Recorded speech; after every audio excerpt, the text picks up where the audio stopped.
Roja spasdariye yan Thanksgiving la Amerika betlaneyek salaneye. Kuvvek spasdari u biranina cejnin de diroka peşin yen Ameriki de tepiros kırın.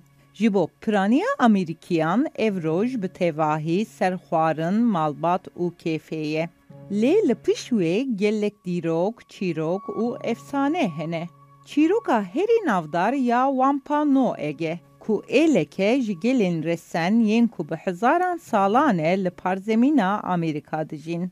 Dema ku dagirker giyiştin Mayflower li Cape Cod bi zivistaneke dijwar re ruberuman.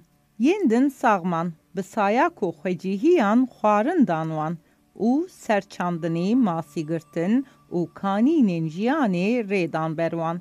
Wampa no eg ku ji ber nexweşiyên ku komên bereyên Awropî anîbûn eşdikşandin û bo ku xwe ji eşîrên hewrik biparêzin bi dagirkeran re hevbendiyek çêkirin. 1621 de her du aliyan ev hevkarî bi ahengekî pîroz kirin. Ku niha wek roja spasdariyê ya yekê li Amerîka tê qebûl kirin.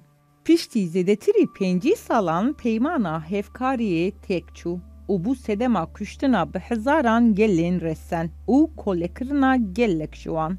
Ji dagirkeran jî çend sed kes hatin kuştin û gelek bajar wêran bûn. Lê pîrozkirina roja spasdariyê berdewam kir û bi demê ve pêşket.